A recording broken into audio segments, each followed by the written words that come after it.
Hello student, welcome back to my channel. This is Swati, mathematics teacher. So ಇವತ್ತು CTET September 2026 notification out ಆಗಿದೆ. ಹಾಗೆ application date ಕೂಡ ಇವತ್ತೇ start ಮಾಡಿದ್ದಾರೆ. ಇವಾಗ ನೀವು ಅಪ್ಲಿಕೇಶನ್ ಹಾಕ್ಬೋದು. ಸೊ ಆಲ್ರೆಡಿ ನಾನು ಒಂದು ಶಾರ್ಟ್ ವೀಡಿಯೋದಲ್ಲಿ ಎಕ್ಸ್ಪ್ಲೇನ್ ಮಾಡಿದ್ದೀನಿ ಏನೇನು ನೋಟಿಫಿಕೇಷನ್ ಇದೆ ಅಂತ. ಸೊ ಬನ್ನಿ ನೋಡೋಣ. Information bullet CTET September 2026. So ನೋಡಿ, ಡ್ಯೂರೇಷನ್ ಆಫ್ ಆನ್ಲೈನ್ ಅಪ್ಲಿಕೇಶನ್ ಬಂದು ಇಲ್ಲೇ ಕೊಟ್ಟಿದ್ದಾರೆ ಡೀಟೇಲ್ ಆಗಿ. ಸೊ ಏನು ಕೊಟ್ಟಿದ್ದಾರೆ, 11/5/2026 ಅಂದರೆ ಇವತ್ತಿಂದ 10/6/2026 ನೆಕ್ಸ್ಟ್ ಮಂತ್ವರೆಗೂ 10ವರೆಗೂ ಕೂಡ ಅಪ್ಲಿಕೇಶನ್ ಇರುತ್ತೆ. ಹಾಗೆ last date of submission of online application 10/6/2026 11:59 PM. So ಹಾಗೆ last date of submission of fees ಕೂಡ ನೆಕ್ಸ್ಟ್ ಮಂತ್ 10th ಇರುತ್ತೆ. ಸೊ ಅದನ್ನು ಕೂಡ ಅವಾಗ ಮಾಡ್ಬೋದು. ಮತ್ತು ಡೇಟ್ ಆಫ್ ಎಕ್ಸಾಮಿನೇಷನ್ ಬಂದು 6th ಸೆಪ್ಟೆಂಬರ್ 2026 ಸಂಡೇ ಇರುತ್ತೆ. ಇನ್ ಕೇಸ್ ಏನಾದರೂ ಅಪ್ಲಿಕೇಶನ್ ಫಾರ್ಮ್ ಆಗ್ತಿರೋ ಸ್ಟೂಡೆಂಟ್ಸು ತುಂಬ ಜನ ಆದರು ಅಂತಂದರೆ, ಅಥವಾ ಟೀಚರ್ಸು ತುಂಬ ಜನ ಆದರು ಅಂತಂದರೆ ಅದನ್ನು 2 days ಮಾಡ್ತೀವಿ ಅಂತ ಅಲ್ಲಿ ಕೊಟ್ಟಿದ್ದಾರೆ ನೋಟಿಫಿಕೇಷನ್. ಏನಂದರೆ 5th ಮತ್ತು 6th, 5th ಆ್ಯಂಡ್ 6th 2 ದಿನವೂ ಕೂಡ ಬಿಡ್ತೀವಿ ಅಂತ ಹೇಳಿದ್ದಾರೆ. ಸೊ ಇದು ಆಲ್ರೆಡಿ ನಾನು ಶಾರ್ಟ್ ವೀಡಿಯೋದಲ್ಲೂ ಕೂಡ ಹೇಳಿದ್ದೀನಿ, ಮತ್ತೆ ಕೂಡ ಹೇಳ್ತಿದ್ದೀನಿ. ಸೊ ಅದನ್ನು ನೋಡ್ಕೊಳ್ಳಿ ಕರೆಕ್ಟ್. ಸೊ ಇನ್ನು ಈ ಎಕ್ಸಾಮ್ ಬಗ್ಗೆ ಮತ್ತು ಸಿಲೆಬಸ್ ಬಗ್ಗೆ ಈ ವಿಡಿಯೋದಲ್ಲಿ ತಿಳಿಸ್ಕೊಡ್ತಿದ್ದೀನಿ. ಸೊ ಹಾಗೆ ಹೇಗೆ ಅಪ್ಲೈ ಮಾಡೋದು ಅನ್ನೋದನ್ನ ನಾನು ಮಾರ್ನಿಂಗ್ ಒಳಗಡೆ ಅಥವಾ ನಾಳೆ ಮಾರ್ನಿಂಗ್ ಅಥವಾ ಆಫ್ಟರ್ನೂನ್ ಒಳಗಡೆ ಒಂದು ವೀಡಿಯೋನ ಅಪ್ಲೋಡ್ ಮಾಡ್ತೀನಿ.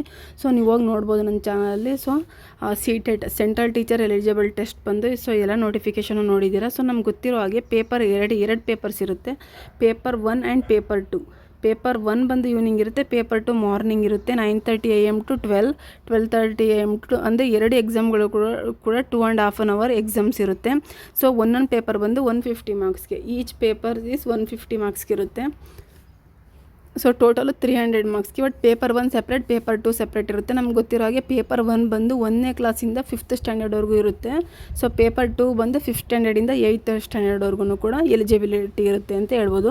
ಸೊ ಇವೆರಡು ಪೇಪರಲ್ಲೂ ನಾವು ಓದಬೇಕಾಗಿರೋ ಸಿಲೆಬಸ್ ಏನಂದರೆ, ಕಾಮನ್ ಆಗಿ ಪೇಪರ್ 1 ಪೇಪರ್ 2 ಕಾಮನ್ ಇರುತ್ತೆ. ಅಂದರೆ ಲ್ಯಾಂಗ್ವೇಜ್ 1 ಲ್ಯಾಂಗ್ವೇಜ್ 2. ಈಗ ನಾವು ಕನ್ನಡ ಲ್ಯಾಂಗ್ವೇಜ್ 1 ಅಂತ ಸೆಲೆಕ್ಟ್ ಮಾಡಿದ್ರೆ ಇಂಗ್ಲೀಷ್ ಲ್ಯಾಂಗ್ವೇಜ್ 2 ಇರುತ್ತೆ.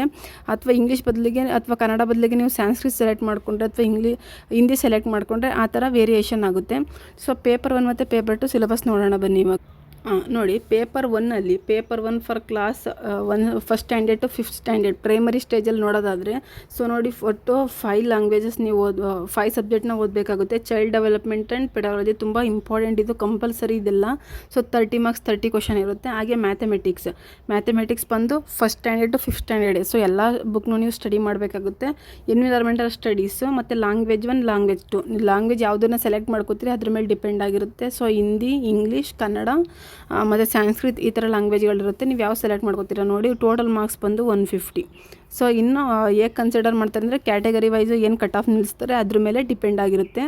So paper 1 class first standard to 5th standard. So ಇದ್ರ ಡೀಟೇಲಾಗಿ ನೋಡೋದು.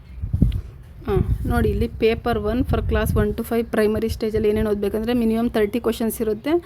ಅದರಲ್ಲಿ 30 ಮಾರ್ಕ್ಸ್ ಯಾವುದೋ ಚೈಲ್ಡ್ ಡೆವಲಪ್ಮೆಂಟ್ ಆ್ಯಂಡ್ ಪೆಡಗಾಲಜಿಲಿ. ಸೊ ಇದರಲ್ಲಿ 2 ಟೈಪ್ ಇರುತ್ತೆ, ಚೈಲ್ಡ್ ಡೆವಲಪ್ಮೆಂಟ್ ಮತ್ತು ಪೆಡಗಾಲಜಿ ಬೇರೆ ಸೆಪ್ರೇಟು. ಪ್ರೈಮರಿ ಸ್ಕೂಲ್ ಚೈಲ್ಡ್ ಕಾನ್ಸೆಪ್ಟ್ಗಳೇನಿದೆ ನೋಡಿ, concept of developing its relation with learning, principle of development learning, influence of heredity and learning, socialisation process, Piaget, concept of child centred progression.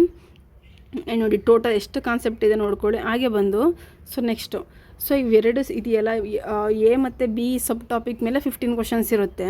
ಮತ್ತು learning and ಪೆಡಗಾಲಜಿ ಮೇಲೆ 10 question. So learning ಮತ್ತು ಪೆಡಗಾಲಜಿ ಬಗ್ಗೆ 10 questions ಇರುತ್ತೆ. Total ಎಷ್ಟಾಗುತ್ತೆ, ಅಲ್ಲಿ 15 ಇತ್ತು, ಇದು 5 ಆಗುತ್ತೆ.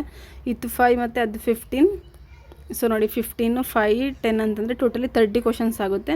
Totally 30 question child and pedagogy. ಇನ್ನು ಮ್ಯಾಥಮೆಟಿಕ್ಸ್ಗೆ ಅಂತ ಬಂದರೆ ಕಂಟೆಂಟ್ ಏನಿದೆ ನೋಡ್ಕೊಳ್ಳಿ. Geometry, shapes and spatial understanding and solid around us, numbers, addition, subtraction, multiplication, division, measurement, weight, time. So ಹಾಗೆ volume, data handling, pattern, money. So pedagogy issues. So mathematics ಮೇಲೆ pedagogy issues ಅಂದರೆ ಚೈಲ್ಡ್ಗೆ ಯಾವ್ಯಾವ ಥರ ಮ್ಯಾಥ್ಸ್ನ ಪ್ರಾಬ್ಲಮ್ ಮಾಡೋಕ್ಕೆ ಯಾವ ಥರ ಡಿಫಿಕಲ್ಟಿ ಸ್ಟೇಜಸ್ ಇರುತ್ತೆ ಅದ್ರ ಮೇಲೆ 15 ಕ್ವಶನ್ಸ್ ಇರುತ್ತೆ. ಅದನ್ನು ನೋಡ್ಕೊಳ್ಳಿ. ಸೊ ನೆಕ್ಸ್ಟ್ ನಾವು ನೋಡೋದಾದ್ರೆ ಎನ್ವಿರಾನ್ಮೆಂಟಲ್ ಸ್ಟಡೀಸಲ್ಲೂ ಕೂಡ ಅದರಲ್ಲಿ 2 ಭಾಗ ಇರುತ್ತೆ.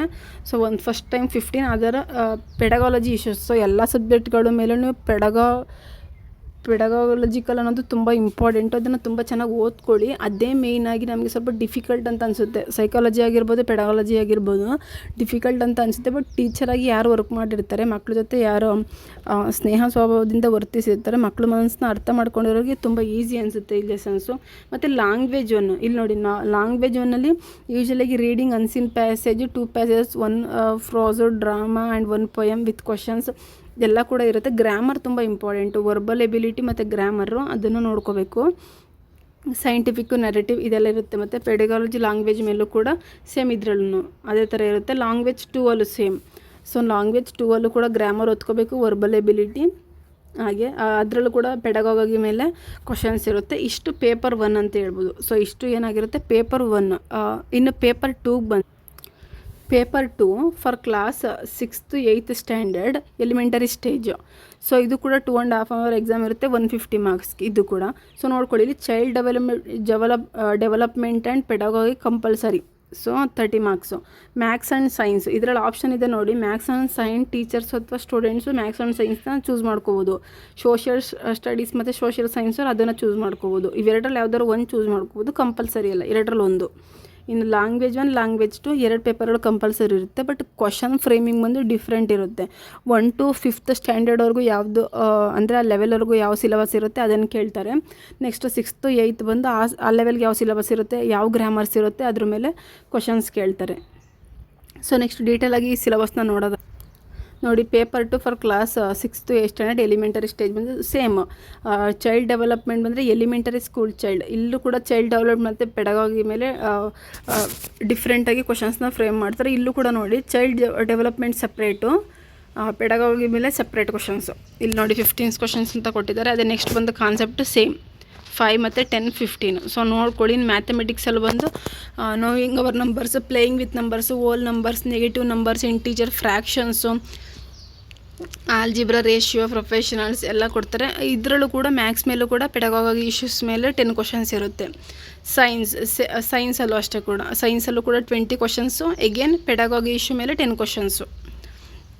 ಸೊ ನಾನು ನೆನ್ಪಿಟ್ಕೊಳ್ಳಿ, ಅಲ್ಲಿ ಪೇಪರ್ 1ನಲ್ಲಿ ಸೊ 30 ಈಗ ಸೈನ್ಸ್ಗೆ 30 ಕ್ವಶನ್ಸ್ ಇದೆ ಅಂದರೆ 15 ಸೈನ್ಸ್ ಕಂಟೆಂಟ್ಗೆ ಇರ್ತಿತ್ತು, ಇನ್ನು ಪೆಡಗಾಗಿ ಮೇಲೆ 15 ಇರ್ತಿತ್ತು. ಬಟ್ ಇದರಲ್ಲಿ ಪೇಪರ್ 2 ಅಲ್ಲಿ ಸಬ್ಜೆಕ್ಟ್ಗೆ ಅತಿ ಹೆಚ್ಚಾಗಿ ಒತ್ತು ಕೊಟ್ಟಿದ್ದಾರೆ. 20 ಕ್ವಶನ್ಸ್ ಬರುತ್ತೆ, ಪೆಡಗಾಗಿ ಇಶ್ಯೂಸ್ ಮೇಲೆ 10 ಕ್ವಶನ್ಸ್ ಮಾತ್ರ. ಸೊ ಅದೇ ಥರ ನಾವು ನೆಕ್ಸ್ಟ್ ಸೋಷಿಯಲ್ ಸೈನ್ಸ್ ಬಂದರೆ ಅದರಲ್ಲೂ ಅಷ್ಟೇ ಕಂಟೆಂಟ್ ಹಿಸ್ಟ್ರಿ, ಜಿಯೋಗ್ರಫಿ, ಹಾಗೆ ಸೋಷಿಯಲ್ ಸೈನ್ಸ್, ಪೊಲಿಟಿಕಲ್ ಲೈಫ್ ಅದ್ರ ಮೇಲೆಲ್ಲ 20 ಕ್ವಶನ್ಸ್ ಇದ್ದರೆ ಪೆಡಗಾಗಿ ಇಶ್ಯೂ ಮೇಲೆ 20 ಕ್ವಶನ್ಸ್ ಇದೆ. ಸೋಷಿಯಲ್ ಸ್ಟಡೀಸ್ ಅಥವಾ ಸೋಷಿಯಲ್ ಸೈನ್ಸ್ ಬಂದು 40 ಕ್ವಶನ್ಸ್ ಇರುತ್ತೆ. ಅದು ಆ ಥರ ಡಿಸ್ಟ್ರಿಬ್ಯೂಟ್ ಮಾಡಿದರೆ 40 and 20 ಅಂತ. ಸೊ ಇವಾಗ ಪೆಡಗಾಗಿ ಇಶ್ಯೂಸ್ ಬಂದು 20 ಮಾರ್ಕ್ಸು, ಟೋಟಲಿ 60 ಮಾರ್ಕ್ಸ್ ಆಯಿತು. ಸೊ ಇದರಲ್ಲೂ ಅಷ್ಟೇ ಲ್ಯಾಂಗ್ವೇಜ್ 1ನಲ್ಲಿ ಸೊ ಅದೇ ಗ್ರಾಮರ್ ಮತ್ತು verbal ability, passages, drama, poem, scientific ಮತ್ತು ನೆರೇಟಿವ್ ಅದ್ರ ಮೇಲೆಲ್ಲ ಕ್ವಶನ್ಸ್ ಇರುತ್ತೆ. ಸೇಮ್ 50-50. ಸೊ ಲ್ಯಾಂಗ್ವೇಜ್ 2 ಅಲ್ಲೂ ಅಷ್ಟೇ 50-50 ಇರುತ್ತೆ. ಸೊ ಲ್ಯಾಂಗ್ವೇಜಸ್ ಎಲ್ಲ ಸೇಮು.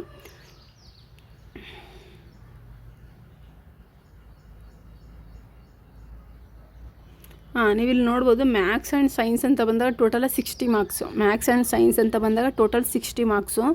ಈ 60 ಮಾರ್ಕ್ಸಲ್ಲಿ ಸೊ ನೀವು ನೋಡ್ಬೋದು ಇಲ್ಲಿ ಕಂಟೆಂಟ್ಗೆ 20 ಮಾರ್ಕ್ಸು. ಮ್ಯಾಥಮೆಟಿಕ್ಸಲ್ಲಿ ಕಂಟೆಂಟ್ಗೆ 20 ಮಾರ್ಕ್ಸ್ ಇರುತ್ತೆ. ಮತ್ತು ಪೆಡಗಾಗಿ ಇಶ್ಯೂ ಮೇಲೆ ಬಂದು 10 ಮಾರ್ಕ್ಸ್ ಇರುತ್ತೆ. ಹಾಗೆ ಇನ್ನು ಸೈನ್ಸ್ ಮೇಲೆ ಬಂದು ಅದರಲ್ಲೂ ಸೈನ್ಸೆಲ್ಲ 20 ಮಾರ್ಕ್ಸು, ಸೈನ್ಸ್ ಮೇಲೆ ಪೆಡಗಾಗಿ ಇಶ್ಯೂಸ್ ಮೇಲೆ 10 ಮಾರ್ಕ್ಸು ಆ ಥರ ಡಿಸ್ಟ್ರಿಬ್ಯೂಟ್ ಮಾಡಿರ್ತಾರೆ. ಸೋಷಿಯಲ್ ಸ್ಟಡೀಸಲ್ಲೂ ಅಷ್ಟೇ, ಅದನ್ನು ನೋಡ್ಕೊಳ್ಳಿ, ತುಂಬ ಇಂಪಾರ್ಟೆಂಟು. ಸೊ ನೀವು ಪೇಪರ್ 1 ಪೇಪರ್ 2 ಎರಡೂ ಅಪ್ಲೈ ಮಾಡ್ತೀರಾ ಅಂದರೆ 1200 ಯಾವುದಕ್ಕಿರುತ್ತೆ, ಜನರಲ್ ಮತ್ತು OBCಗೆ ಇರುತ್ತೆ. SC/STಗೆ ಬೇರೆ ಅಮೌಂಟ್ ಇದೆ. ಇನ್ನು ಪೇಪರ್ 1 ಮಾತ್ರ ಅಟೆಂಡ್ ಮಾಡ್ತೀನಿ ಅಥವಾ ಪೇಪರ್ 2 ಮಾತ್ರ ಅಟೆಂಡ್ ಮಾಡ್ತೀನಿ ಅಂದರೆ ಜನರಲ್ ಅವ್ರಿಗೆ 1000 ರೂಪೀಸ್ ಇರುತ್ತೆ. ಆ ಫೀಸ್ ಕ್ಯಾಟಗರಿ ಆಗಿರ್ಬೋದು ಮತ್ತು ಹೇಗೆ ಅಪ್ಲಿಕೇಶನ್ನ ಅಪ್ಲೈ ಮಾಡಬೇಕು, ಯಾವ ವೆಬ್ಸೈಟಲ್ಲಿ ಅಪ್ಲೈ ಮಾಡಬೇಕು, ಫೋನಲ್ಲಿ ಕೂಡ ಅಪ್ಲೈ ಮಾಡಿದ್ರೆ ಯಾವ ಥರ ಅಪ್ಲೈ ಮಾಡ್ಬೋದು ಅಂತ ಕೂಡ ನಾನು ತಿಳಿಸ್ಕೊಡ್ತೀನಿ, ಅದನ್ನ ನೋಡಿ.